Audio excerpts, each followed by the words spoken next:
ఓం గం గణేశాయ నమః. ఇంతకుముందు మనం దేవాంతకుడు నరాంతకుడు జననం మనం తెలుసుకున్నాం. ఆ జననం అయిన తర్వాత కశ్యప్ మహామునికి మహోత్కట గణపతి ఆవిర్భించాడు. ఈ కశ్యప ముని బ్రహ్మదేవుని యొక్క మానసపుత్రుడు, తర్వాత సర్వశాస్త్ర తత్వజనుడు. మనం ఎవరైనా గోత్రాలు మనకు తెలియదు అని అనుకున్నప్పుడు కశ్యప గోత్రం అంటాం. ఎందుకంటే కశ్యపుడు మనకి అందరికంటే ముందు మనకి మన మానవులకి ఆదర్శమైన వాడు. ఆయనకి అదితి దితి అని ఇద్దరు భార్యలు ఉండేవారు. ఆ అదితికి పుట్టిన వాళ్ళందరూ దేవతలే, తర్వాత దితికి పుట్టిన వాళ్ళు దైత్యులు అన్నారు. మరి వాళ్ళు ఆయనకే పుట్టారు కదండి, కశ్యపుడికే పుట్టారు కదా, మరి ఒకళ్ళు దేవతలు వాళ్ళు ఒకళ్ళు రాక్షసులు అయ్యారంటే దానికి ఏం చెప్పారంటే అన్నదమ్ముల్లో అయినా సరే ఎవరైనా సరే మనలో కూడా రాక్షస గుణాలు దైవీ గుణాలు ఉంటాయి. అసుర సంపత్తి దైవీ సంపత్తి అని భగవద్గీతలో కృష్ణుడు చెప్పినట్టుగా ఆ గుణాలు ఎవరికైతే ఉంటాయో వాడిని అసురుడు అంటారు. అంటే అసుర గుణాలు ఉంటే అసురుడు అంటారు, దైవ గుణాలు ఉంటే దేవుడు అంటారు. దానికి ఉదాహరణ ఏమంటే రావణాసురుడు అని మనం అంటాం. కానీ రావణాసురుడు ఎవరు? పులస్త్య బ్రహ్మ యొక్క మనవడు. మరి పులస్త్య బ్రహ్మ యొక్క కొడుకు పౌలస్త్యుడు అయ్యాడు. తర్వాత ఆయనకు పుట్టిన కొడుకు కైకసికి, ఆయనకి పుట్టిన కొడుకుని రావణ బ్రహ్మ అన్నారు. ఆయన చాలా గొప్పవాడు, 4 వేదాలు చదువుకున్నాడు. తర్వాత శివుణ్ణి దర్శించుకున్నాడు, ఆయన ఆత్మలింగం తీసుకున్నాడు. కానీ అయితే అంతవరకు ఉండి కనుక ఆయన కరెక్ట్గా అలాగే ఉండుంటే పూజనీయుడై ఉండేవాడు. కానీ ఏమైంది, ఆ తర్వాత ఆయన మహిళల్ని చెరదీయడం, తర్వాత ఆయన చేసిన తన సోదరుడైన కుబేరుడి దగ్గర ఆయన అలకాపురిని స్వాధీనం చేసుకుని ఆయన యొక్క పుష్పవర్ణం తీసుకోవడం, ఇలాంటి అసుర గుణాలు ఉండడం వలన రావణాసురుడు అని అన్నారు. అర్థమైందా? రాముడు. సో రాముడు మానవుడే, కానీ ఆయన యొక్క దైవ గుణాలు బట్టి ఆయన భగవంతుడు, విష్ణు స్వరూపుడు అని అందరూ అన్నారు. మరి ఈయన మానవుడు ఏంటండి, విష్ణుమూర్తి అవతారం అయ్యాడు. ఆయన ఏమంటే పులస్త బ్రహ్మ కొడుకు అసురుడు అయ్యాడు అంటే దానికి కారణం ఏం చెప్పారంటే రావణాసురుణ్ణి చంపడానికి విష్ణుమూర్తి కనుక తన దైవ గుణాలతో వస్తే బ్రహ్మ యొక్క వరం వల్ల ఆయన చంపగలిగి ఉండేవాడు కాదు. అందువల్ల ఆయన మానవుడిలాగే వచ్చారు, మానవుడి గుణాలతోనే వచ్చాడు, మానవ ధర్మంతోనే ఆయన ఉండి సంహరించాడు. సో దానికి బాబాగారు ఏం చెప్పారంటే, మీరు మానవుడు అంటే తక్కువ అనుకుంటున్నారు, మానవుడు చాలా గొప్పవాడు. మానవుడు ఒక్కడికే ప్రపంచంలో ఈ విశ్వంలో మోక్షానికి అర్హుడు. దేవతలు కూడా మళ్ళీ మానవులుగా పుట్టి అప్పుడు వాళ్ళు మళ్ళీ మోక్షానికి ప్రయత్నం చేయాలి. రాక్షసులకు ఎలాగో తప్పదు మళ్ళీ జన్మ తీసుకోవడం. అందువల్ల ఇప్పుడు మనం ఏమంటాం, మనం దేవతలు అంటే ఎక్కడి నుంచో ఉన్నారనుకుంటాం కదా, శరీరాలు లేని వాళ్ళు దేవతలు. అప్పుడు ఏమవుతుంది, ఎప్పుడైతే మన పూర్వీకులు చనిపోయిన తర్వాత పితృదేవతలు అవుతున్నారు. వాళ్ళు దేవతలు ఎలా అయ్యారు? మా నాన్నగారు మా అమ్మగారు దేవతలు ఎలా అయ్యారు అంటే దానికి కారణం ఏం చెప్పారంటే, శరీరం లేకపోతే వాళ్ళందరూ శక్తులు, దేవతలు. వాళ్ళకి మనసు ఉంటుంది, ఇంద్రియాలు ఉంటాయి. వాళ్ళ ఇంద్రియాన్ని జయించగలిగిన వాడు ఇంద్రుడు ఎవరో. ఇంద్రియాలని అశ్వమేధాగాలు 100 చేసిన తర్వాత అతను ఇంద్ర పదవి అంటారు. ఎప్పుడైతే ఆయన 100 అశ్వమేధాలు చేస్తారో ఒక రాజుగారు, ఆయన ఇంద్రుడు అవుతాడు. కానీ ఇంద్ర పదవి ఆ పుణ్యం అయిపోయిన తర్వాత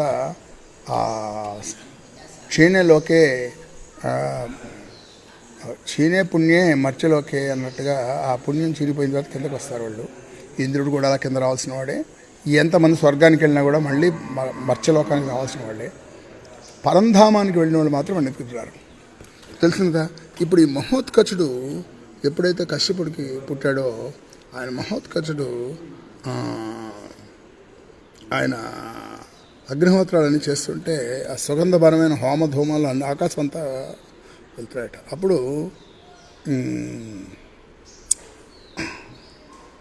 అదితి తన భర్త దగ్గరికి వెళ్ళి, మీ అనుజ్ఞ అయితే మీతో విషయం చెప్తాను అంది. ఏంటి చెప్పమంటే, నేను పరాత్పరుడైన సచ్చిదానంద పరబ్రహ్మం నాకు పుత్రుడిగా జనిస్తే అతను సేవ చేసుకుంటాను నేను అంది. సరే, బ్రహ్మదేవతలకు అగోచరుడైన నిర్గుణ నిరహంకార నిష్కామ నిర్వికల్ప మాయాధార మాయాతీత మాయా విస్తరణ కాల్యకారణైన ప్రభు ఏ విధంగా నాకు సాకార విగ్రహుడవుతా చెప్పంటే, ఏ మంత్రం జపించాలంటే ఆవిడ మహర్షి అప్పుడు ఆయన వినాయక మంత్రం చెప్పి న్యాసము ధ్యానము పునశ్చరణ అన్నీ చెప్పారట. అప్పుడు అదితి ఆ ఏకాంత ప్రశాంతారాన్ని ప్రవహించి మహాగణపతిని ధ్యానిస్తూ ఆ మంత్రజపం మొదలుపెట్టింది. ఆ మంత్రజపం వల్ల ఆవిడ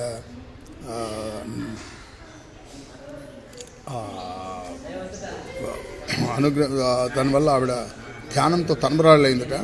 నెమ్మదిగా ఆవిడ తపస్సు ప్రభావం వల్ల సహజ వారి స్వభావం గల ప్రాణులన్నీ వైరాన్ని విడిచున్నాయట. అలా 100 సంవత్సరాలు గడిచిన తర్వాత ఆవిడకి గజానన వినాయకుడు ఆయన ముందు ఆవిడ ముందు ప్రత్యక్షమయ్యి ఆయన ఏం కావాలి నీకు అని అడిగాడు. ఆవిడ ముందు గణపతిని చూసుకుని భయపడింది. తర్వాత కళ్ళు మూసుకుని, నువ్వు ఎవరినైతే ధ్యానం చేసా ఆ వ్యక్తిని నేను నీ తపస్సుకు మెచ్చి వచ్చాను నేను అని చెప్పాట. ఆయనకి ముత్యాల మాల శోభితమైందట. చేతిలో పరుసువు కమలాలు ఉన్నట్ట. స్వర్ణమయ కటిస్తరోజం, లలాటమున కస్తూరి తిలకం, నాభి ప్రదేశం సర్పాలతో మంగళ విగ్రహాలు పడినట్ట. ఆయన నీకు నేను పుత్రుడిని జన్మిస్తానని చెప్పి, అహంతే పుత్రతాం యాస్యే పాస్యే సాధూంశ కంటకాన్ హనిష్యే సకలాం వాంఛాం పూరయిష్యే తవాసపి అని ఆయన వెళ్ళిపోయాట. అప్పుడు అక్కడేమో దేవాంతర నరాంతకులేమో క్రూరమైన శాసనాలు చేస్తూ దేవబ్రాహ్మణుల్ని అందరినీ భయపెడుతున్నట్టు వాడు. వాళ్ళందరూ వచ్చి బ్రహ్మ దగ్గరికి వచ్చి, ఈయన వీళ్ళు ఎందుకు దేవాంతర నరాంతకులు ఇలా చేస్తున్నారు అంటే, అప్పుడు బ్రహ్మ అన్నట్ట, దేవాలకి నరాంతకులకి వాళ్ళకి వరం ఇచ్చినవాడు పరమశివుడు. అందువల్ల ఈ విపత్తు నుంచి బయటపడడానికి మళ్ళా మనం పరమశివుడి దగ్గరికి వెళ్దామని చెప్పి ఆ పరమశివుని దగ్గరికి వెళ్తే, పరమశివుడు అన్నట్ట, నేను ఇచ్చిన వరాన్ని నేనే కాదనలేను, మీరు పని చేయండి, మీరు వినాయకుడి దగ్గరికి వెళ్ళి పూజించండి అన్నట్ట. అప్పుడు సమస్త లోకపాలకులు, ఇంద్రాది సమస్త దేవతలు, సమస్త ఋషిగణాలు దేవదేవుడైన ఆయన పూజిస్తే, అప్పుడు నేను కృతయుగంలో కశ్యపుడికి, త్రేతాయుగంలో అదేంటిది సింధురానుని చంపడానికి, ద్వాపరయుగంలో పరమశివునికి నేను పుత్రుగా జన్మిస్తాను అని చెప్పాడు ఆయన. అలాగా ఆయన కశ్యపుడికి అదితి గర్భధారణలో ఆయన పుట్టాట. ఆయన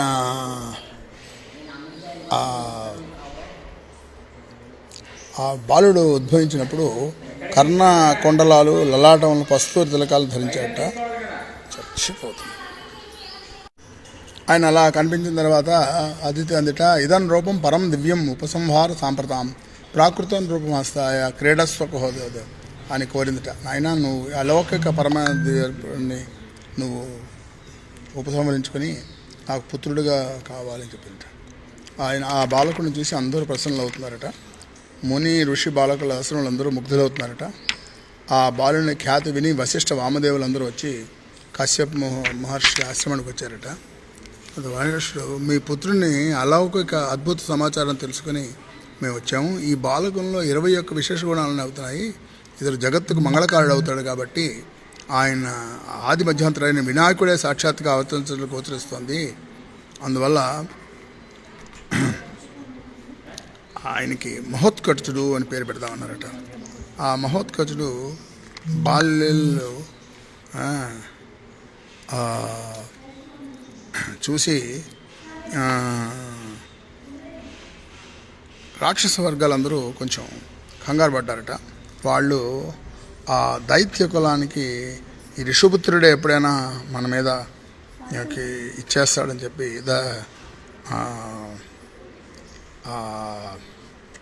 విరజ అనే ఒక క్రూర రాక్షసుని మహోత్కట సంవరార్థం పంపించారట. ఆ మహోత్కచుడు ఆ విరజను చూసి భయపడలేచుట.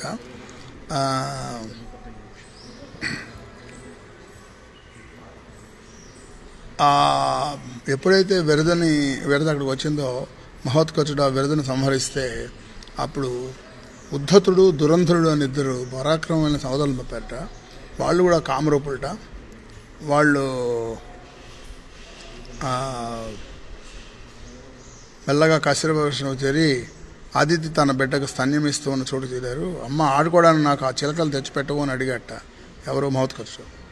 అవి ఆకాశంగా ఎగిరే పక్షులు, నేను కేవలం భూమిపై తిరిగేదాన్ని కదా, ఎలా పట్టుకోగలను అడిగింది ఆదిత్య. వెంటనే తల్లి ఒడిలోంచి ఎగిరి డేగలా వెళ్ళి వాడిని పట్టుకున్నట్ట. ఆ ముక్కులతో ఆ మహోత్కచుని గాయపరిచాయట. అవి వెంటనే వాటిని నేల కొట్టి చంపేశాట. అవి తమ అసుర రూపాలను ధరించి బయటకు వచ్చాయట.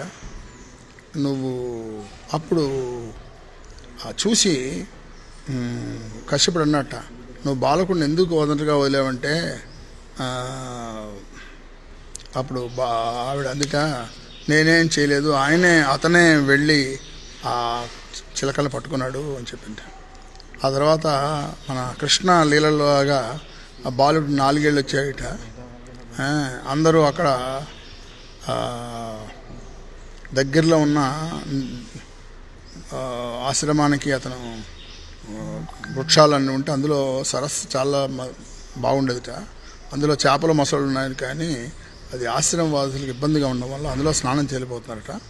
అప్పుడు ఒక అత్యంత పర్వదనం వచ్చినప్పుడు ఆదిత్య ఆ సరస్సు స్నానానికి వెళ్తే తల్లితో పాటు కూడా మహోత్కచుడు కూడా వెళ్ళట. కానీ ఆమె కంఠంలోతో వరకు వెళ్ళింది. బాలురు కూడా హడావిడిగా తల్లి వద్దకు వెళ్ళే ప్రయత్నం చేశారట.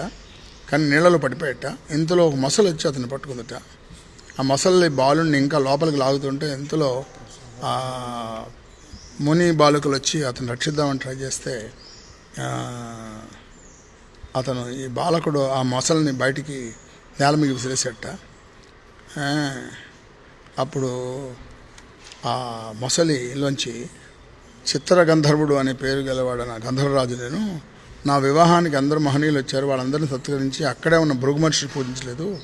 వెంటనే కోపించి మూర్ఖుడాన్ని ఒక సరోవరంలో మొసలివే జన్మించని చెప్పాడు. సో ఆయన నన్ను రక్షించాడు అన్నారు. ఎలాగైతే కృష్ణుడు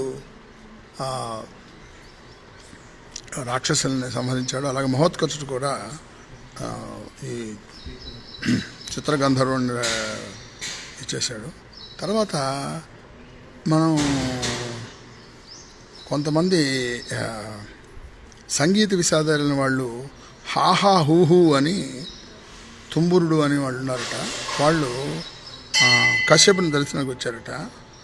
ఆ సమయంలో ఆడుకోవడానికి వెళ్ళిన మహోత్కచుడు ఇంటికి వచ్చాట. వెంటనే ఆయన దృష్టి పంచదేవతా విగ్రహాలు పడింది. వెంటనే వాటిని బయట విసిరేశాట. గంధర్వులు ఒకసారి కళ్ళు మూసుకుని తెరిచేసరికి విగ్రహం కనిపించక చాలా వ్యాకులు పడుతుంటారు. ఆ కశ్యపుడు చెప్పాట. కశ్యపుడు చాలా విచారించాడట. అతిథి దేవతా విగ్రహం గురించి ఆశ్రమంతా వెతికాట. అప్పుడు మహోత్కచుడు మీద కోపం వచ్చి ఆయన కశ్యపుడు అన్నట్ట, అతిథుల విగ్రహాలు ఎందుకు పారేసావో చెప్పు అని కనపడమని గద్దించాడు. అప్పుడు బాలుడు హరితులుగా, నాకేం తెలుసు, నేను బయట బాలుతో ఆడుకుంటున్నాను అన్నట్ట. నువ్వు వెంటనే వీరి దేవతా విగ్రహాలు వారికి అప్పగించి లేదంటే శిక్ష తప్పదు అని హెచ్చరించాట. నేను విగ్రహాలు తీయలేదంటూ మహోత్కచుడు ఏడుపు మొదలుపెట్టాట. ఇంతలో తల్లి వచ్చిందట. నేనేమైనా విగ్రహాలు తీస్తాను అనుకుంటున్నారా, కావాలంటే నా నోరు చూడండి అని చెప్పి మహోత్కచుడు ఆ ముఖారవిందం తెచ్చాట. అందులో హరిభక్తి పరాయణులైన గంధర్వులు, కశ్యపుడు, అదితి ఆ నోటిని పరిశీలిస్తే అందులో ముఖంలో విశ్వంలో సమస్త సృష్టి శాస్త్ర దేవతలు, దేవలోకాలు అన్నీ, ఎలాగైతే కృష్ణుడు తన నోట్లో యశోదకు చూపించాడో అలా చేశాడట.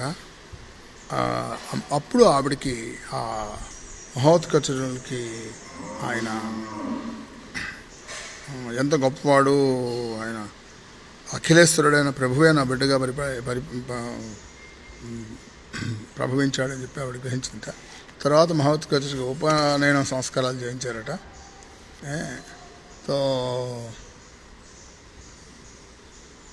సో వాళ్ళ అది అయిన తర్వాత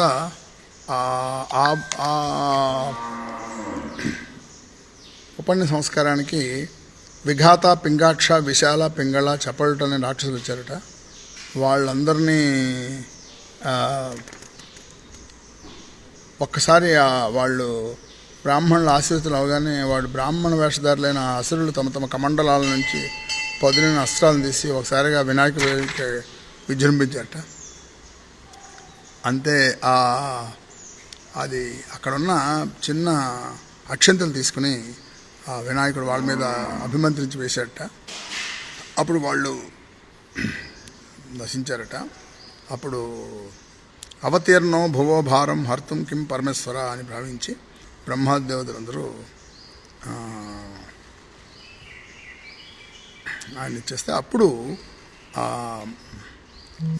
కశ్యపుడు బాలునికి స్వయంగా గాయత్రి ఉపదేశం చేశాడట. తల్లి ప్రథమ భిక్ష వేసిందట.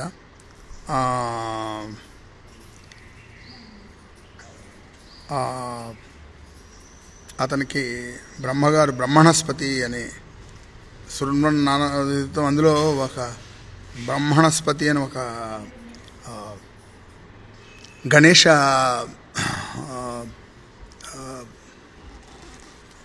స్తోత్రంలో బ్రహ్మణస్పతి వస్తుంది. ఆయన బ్రహ్మ ఇచ్చిన బిరుదులది.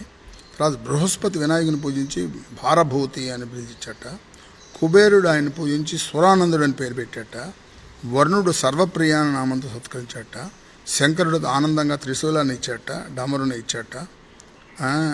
ఆయన మాత్రం అన్నట్టు విరూపాక్షుడు అని పిలిచాట ఆయన్ని. ఎందుకంటే ఆయనకు కూడా శంకరుడిలాగే విరూపమైన అక్షాలు అంటే 3 కళ్ళు ఉన్నాయి ఆయనకి. అలాగే పాలచంద్రుడు గట్ట ఆయన కూడా శివుడిలాగే. సో ఇలా అందరూ ఒక్కొక్కటి ఇచ్చినప్పుడు ఆయనకి వాయుదేవుడు శక్తిని కాలంగా ఇచ్చి ప్రభంజన అని పెట్టాట. అగ్ని ఆయన్నేమో ధనుంజయుడు అని చెప్పారట. సముద్రుడు ఆయన్ని ముత్యాల మాల ఇచ్చి మాలధారి అన్నట్ట. శేషనాగుడు ఆసనంగా తన శరీరాన్ని సమర్పించుకొని ఫణిరాజాసనుడు అన్నట్ట. అప్పుడు ఆయన శేషస్థాయిలాగా ఆయన కూడా ఈ మన అనంతుడి మీద కూర్చుంటాడు ఆయన. తర్వాత వినాయకునికి ఒక సింహాన్ని సింహవాహన అన్నారట. అలాగే దేవరాజుని ఇంద్రుడు మాత్రం అందరూ నా ముందు శిరస్సు నుంచి నిలబడతారు, నేను ఈ చిన్నవాడికి నేను నమస్కరించడమని అని భావించాట. అప్పుడు ఆయన్ని తిరస్కరించడం మీకు ఉచితం కాదు, ఆయన విరద అనే రాక్షసుని క్రీడగా సంవరించాడు. సుఖరూపాలు అంటే చిలక రూపంలో ఉన్న 2 రాక్షసులు నెలకొట్టి చంపేశాడు. ఉద్ధతుడు దురంధుడు అనే పేరు గల రాక్షసోధములు వాళ్ళిద్దరును. తర్వాత సరోవరంలో శాపగ్రస్తుడైన చిత్రగంధర్వుడు అన్న అతని వల్ల ఈయన స్వస్వల్ విముక్తుడు. హాహాహుహులు తుంబురులు ఇతను దివ్యశిలందే పంచదేవాలను దర్శించారు అని అన్నీ చెప్పాడు వాడు. అంటే అప్పుడు ఇవన్నీ నేను ప్రత్యక్షంగా చూడలేదు అని అనగానే అక్కడ అప్పుడు మహోత్కచుడు ఒక ప్రళయమైన జంఝామారుతాన్ని చేశాడట. సృష్టిస్తే అప్పుడు ఇంద్రుడు మహోత్కచుడు చూస్తే అతని నేత్రాల నుంచి అగ్నిజ్వాలలు అవన్నీ వచ్చాయట. ఆయన సహస్రాధికమైన తలలు, నేత్రాలు, సహస్రపాత అంటారు కదా, అలా కనిపించాట. అప్పుడు ఇంద్రుడు ఆయన్ని మహోత్కచుడిని స్తుతించి చెంపమన్నట్ట. సో ఆయన ఇంతవరకు ఆయన మహోత్కచుడి యొక్క కథలు విన్నాం మనం. ఈసారి మహోత్కచుడు ధూమ్రాక్షుడిని చంపడం, తర్వాత అవన్నీ మనం ఈసారి చదువుతాం. సో ఆయనకి చూడడానికి కాశీరాజు వచ్చేటప్పుడు. సో ఇవాళతో మనం ఈ మహోత్కచుడి ఒక జననం గురించి ఇవాళ తెలుసుకున్నాం మనం. ఈ తర్వాత సారి మనం నేర్చుకునేది ఏంటంటే ఈయన ధూమ్రాక్షుణ్ణి, నరాంతకుణ్ణి, దేవాంతకుణ్ణి ఎలా సంహరిస్తాడో అది మనం తెలుసుకుందాం. ఓకే. ఓం గం గణేశాయ నమః.